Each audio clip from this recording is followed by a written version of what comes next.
friends, I'm Sarah and welcome back to the channel. Or, if you're here for the first time, welcome! Come on in, we have fun here. We do goofy things, like get dressed up for Halloween.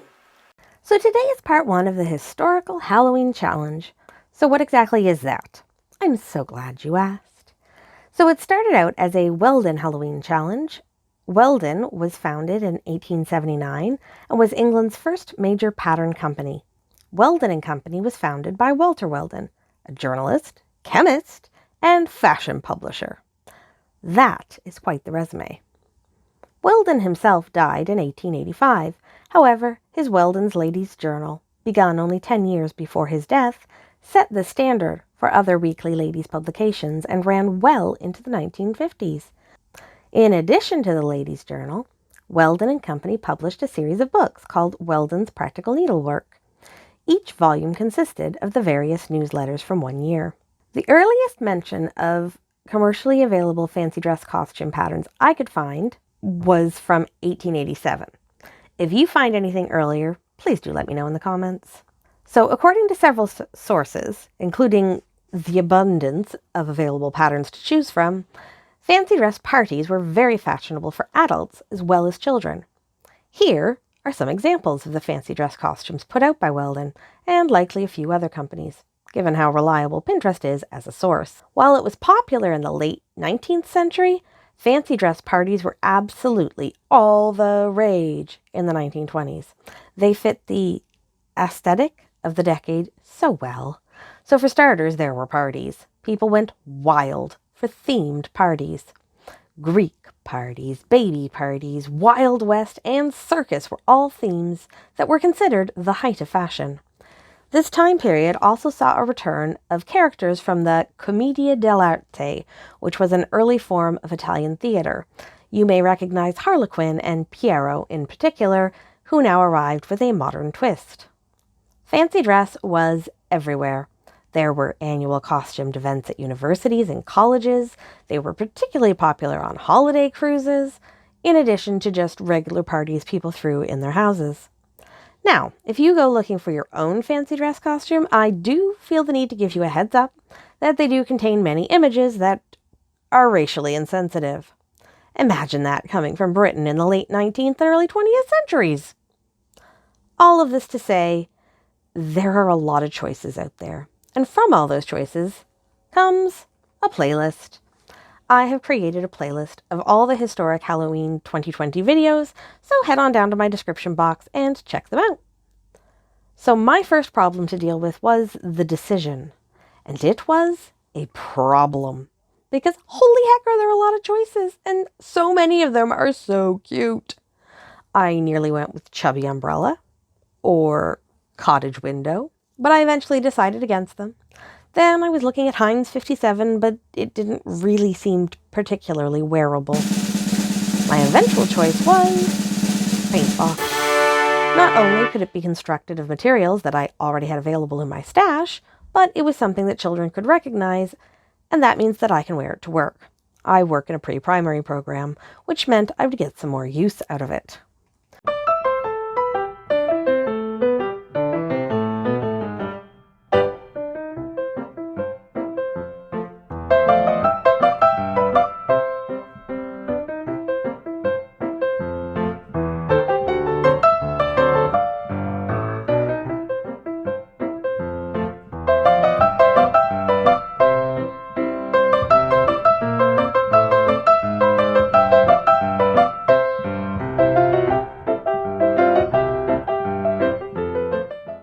Here's the sketch of my plan.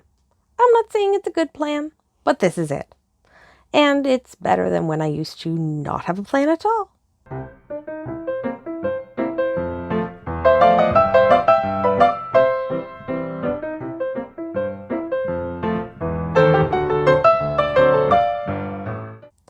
So with this plan in mind, I began to go digging through the fabric cupboard, looking to do a little stash busting.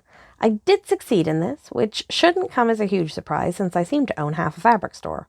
For a pattern, I'm going to make a few alterations to a pattern I took off a dress I used to have that I loved, but which did not fit me correctly. I'm still working on making this pattern fit me.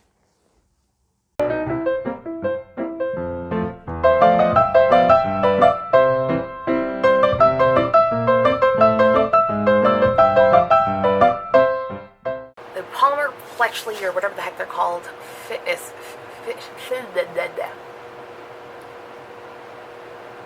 Alright, so check that the length of the side seam is at your waist. Excuse me. No, it's a little long, which is fine. We'll fix that later.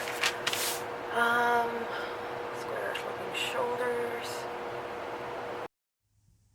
Following suggestions from others, I attempt a full bust adjustment.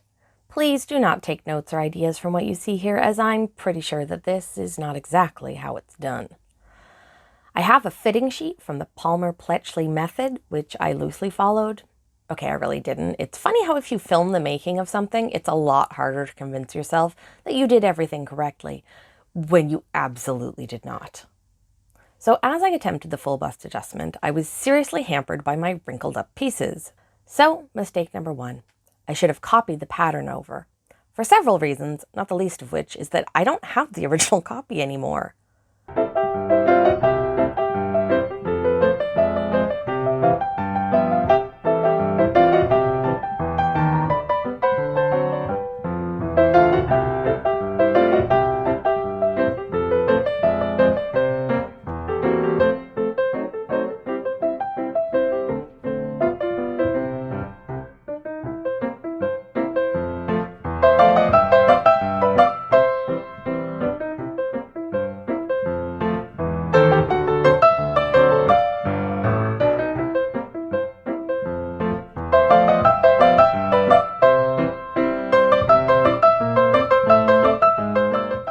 Mistake number 2, randomly guessing at the new bigger dart rather than, measuring or something.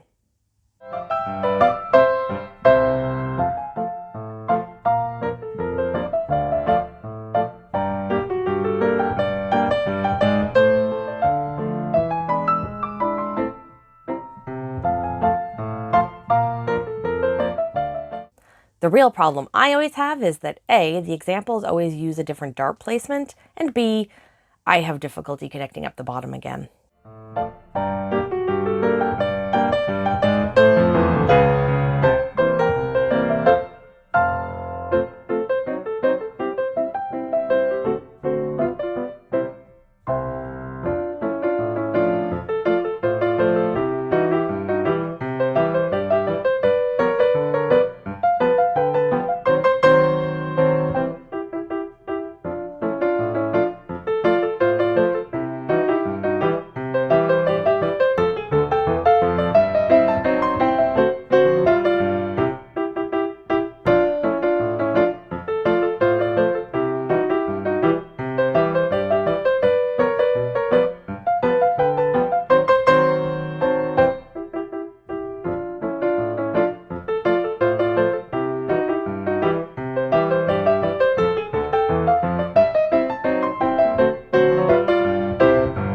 Despite needing more books, the book has not solved the problem.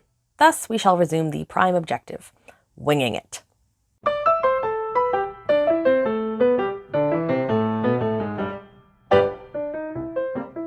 I make the completely random decision to move the dart.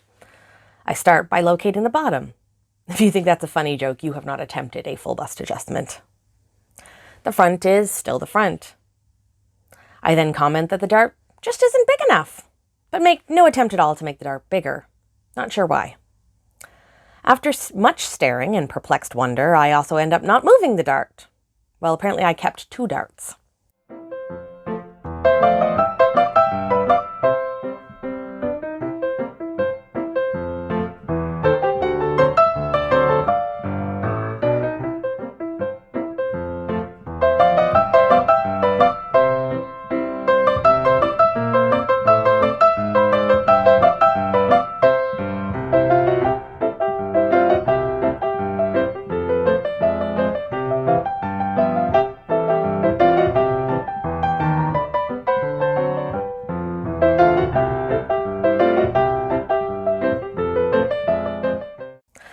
So by the time I got to the end of these adjustments, it was a bit of a muddle.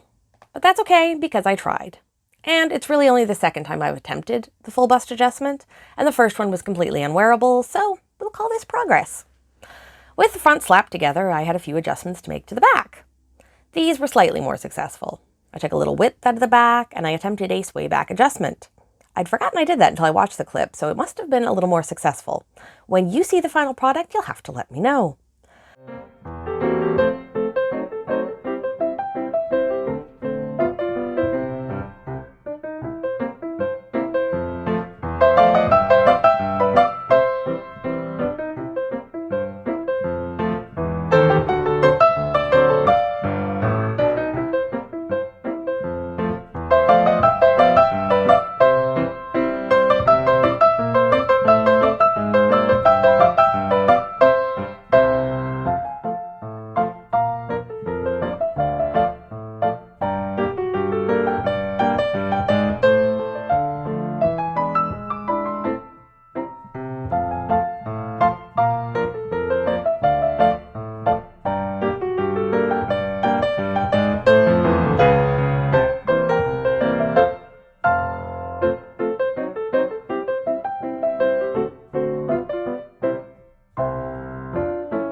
And then, friends, after I had everything all labeled and cut out, I did something right.